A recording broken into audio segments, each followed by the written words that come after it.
Hello friends and welcome to Sustainable Prepping, your home for fear-free emergency preparedness and sustainable life. My name is Brecky and today I'm taking you along as I package up some grains for the long-term food storage. One of my goals is to round out our long-term food storage, and this is one of the things that I'm doing.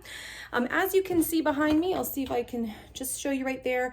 I actually already did several bags of chickpeas, and I realized as I was kind of going through it, I might as well show you what I'm doing since I'm doing it anyway. I might as well take you along and show you what I'm doing. Okay, right now I have a bunch of oats. Show you that right there. I think it's probably backwards for you, but this came with my Azure standard order months ago. Haven't gotten to it, now I'm getting to it. So what I'm basically doing is I have a setup with buckets, Mylar bags. These are I think 1 gallon Mylar bags. I have these small 2.5 gallon buckets. They actually have lids and I'm gonna put stuff in them, but I wanted to get all this stuff packaged first. And so I'm using them kind of to stabilize the big bags. I'm filling them. I was able to get about 15 cups of chickpeas into my 1 or 2 gallon bags. I don't remember, they were without any other stuff, so I'm rolling with what I've got. And then I like to put a tiny bit of diatomaceous earth in there to help kill any potential pests that might already be in there, the larvae. Those of you who don't know, all of your grains, your rice, your dried beans, your oats, any kind of large bulk dried food, corn for example, is going to have tiny microscopic insect eggs, and if you don't take care of your grains, they will hatch and ruin, right? Weevils will ruin your crop, your packaging. So there's lots of different ways that you can do this. You can freeze it. I didn't have room in my deep freeze to freeze this much stuff. So for me, if you don't have enough room to freeze it and thaw it, here's a good way to do it. I guess I could leave everything out overnight and let it freeze overnight and then bring it back in. The idea being you want to freeze it usually for a couple of days and then thaw it and then refreeze it and then thaw it, and the freezing and thawing action kills the microscopic bug eggs. Or you can use diatomaceous earth, which is very, very finely powdered actual, I believe it's like fossil vertebra of like fossilized insects or something, and it would shred through the eggs, and if they do hatch, it would shred through the buggies and prevent them from eating all your stuff. Now that sounds gross. It is kind of gross to think about. Hopefully none of that happens with your stuff, but just in case, we like to make our goods last as long as possible. We don't want to invest and then find out that our things get ruined. So in addition, I put in oxygen absorbers. I'm down to only a few down here. I have a few in my upstairs closet I haven't opened yet from their packaging. So if I need to, I will run and grab those. Yeah, and that's what I'm doing. I've got Mylar bags, I've got my diatomaceous earth, I've got my oats over here, and then I've got my handy dandy hair straightener. And you use the hair straightener to seal your Mylar bags. Don't worry, if you don't know what that looks like, I'll show you as I do it. So we're gonna be packaging up my rolled oats. I'm gonna show you, I'm gonna see if I can do it like on a time lapse or whatever fanciness. And yeah, let's do the thing. Let's do the thing.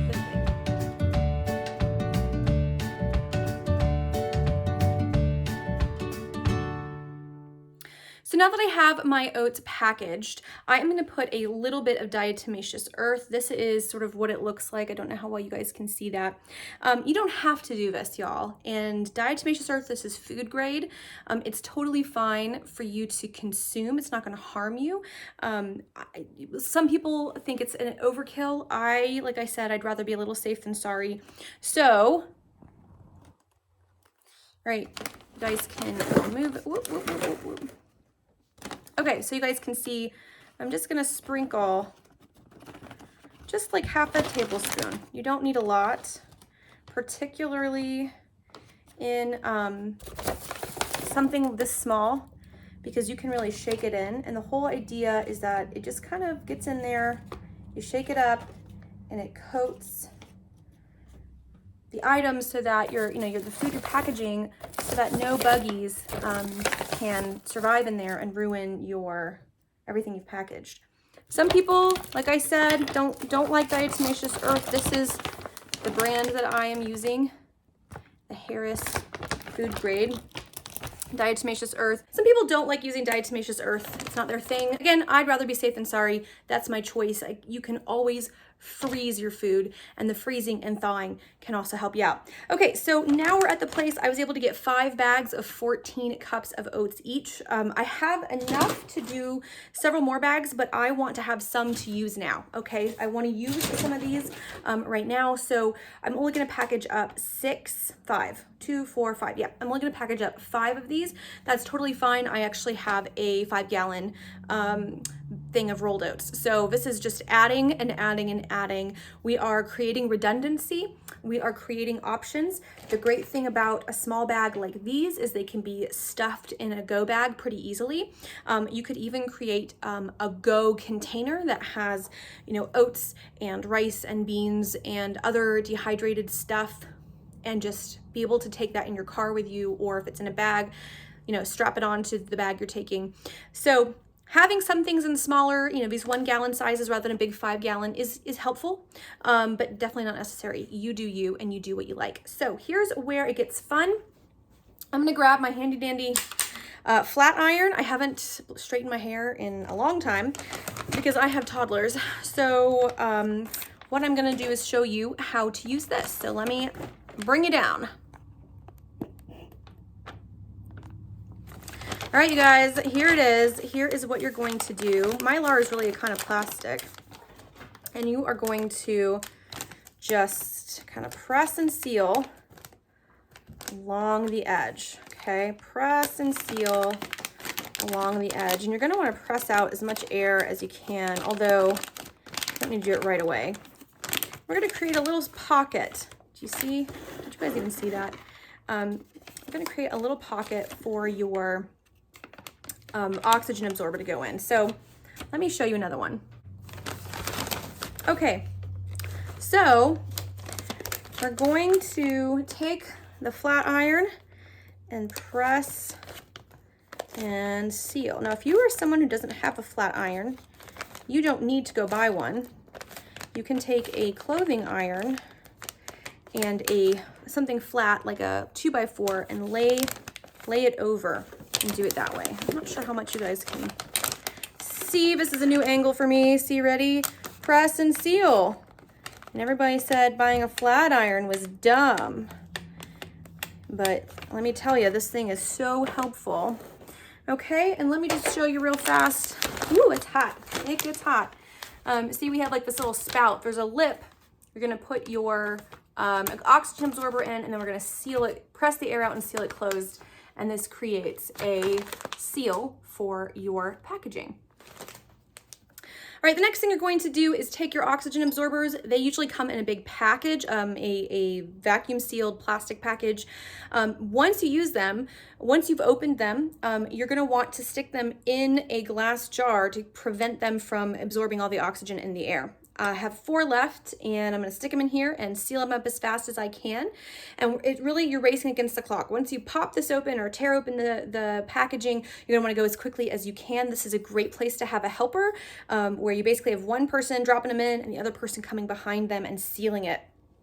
You can do it without, you just lose a little bit of their ability to absorb oxygen, which isn't ideal, but you know, we can make things work. So let me get this situated where you can actually see what I'm doing to the best of my ability.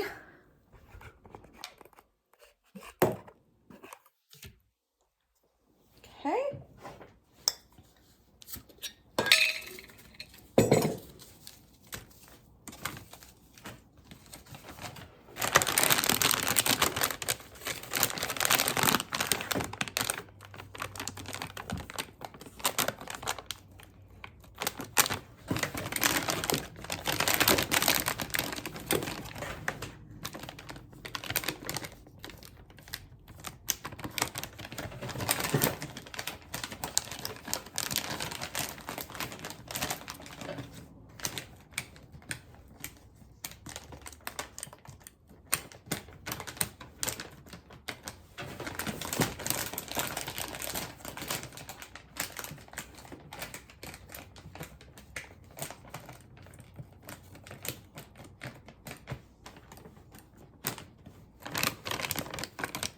Okay, so here we go. This is what it's going to look like. Do you see the seal? And as the oxygen absorber works, it's going to tighten this around the oats, okay? It's gonna tighten this around the oats. Now I only have one in here, so it's not gonna be perfect. I probably should have done two, but I'm working with what I got, y'all, and I do plan on rotating these probably every 3 to 5 years, okay? I'm not planning on having this shit on the shelf for 25 years. It could, if it had the right number of oxygen absorbers, it totally could, but that's not my plan. So I'm gonna write how much I have on here. I'm missing all my black Sharpies, so I have a pink one, and it's just gonna be, right, 14 cups of oats, and the date, which is January 22. Here you go. See, ooh, you can see that without the reflection. And then these will eventually go into either a big Rubbermaid tote or a 5-gallon bucket with a sealing lid. And the goal is to keep moisture out, to keep light out, to keep pests out, and to protect these as long as you can. So this is how I have now just added 5 bags of rolled oats to my stores. I've just added I think 6 bags of chickpeas to my stores. It took me, with filming and stopping and doing all the things, about an hour to do all of this. And if you didn't have the filming set up and you just, had everything ready to go, probably take you less than that. Probably you could do it in 30 or 40 minutes. And if you had help, even faster than that. It doesn't have to be hard, y'all. And the biggest piece of advice I can give you is just do it. Just do the hard thing. Even if it's not perfect, even if you know you're learning, just plan on rotating that in like 2 years, okay? Just plan on using that. Build that into your, your mental calculations is, okay, in 2 summers, we're gonna crack open, the oatmeal and we're gonna eat that through the summer and make cookies, or we're gonna use it in 2 Christmases to bake all the cookies or whatever. Add those into your plans so that you can get practicing doing the thing. You're not going to be perfect at this overnight, okay? You're not going to be fast overnight. I'm still practicing. I don't do it every weekend. I don't have space to do it every weekend. So, you got to do the thing. Even if it's not perfect, get out there. Try to do the storage. Again, if it's imperfect, just plan to rotate it once you realize how you can do it better, all right? Let me know any of your tips and tricks down in the comments for ways that you store dried grain for long-term storage. What are you doing? What are you storing? One of the things I don't have is wheat berries and corn, in part because of space, in part because I have a gluten-free kid, so I don't know that I'll be storing a lot of wheat, and we don't eat corn really anyway. So I'm really trying to eat what I store and store what I eat. So leave me those comments down there. Let me know what you're doing and what questions you have about this process. I will see you guys soon. Don't forget to check me out on Instagram, join our Facebook group, be a part of the conversation, and I want you to go do the hard thing. Until the next video, happy prepping.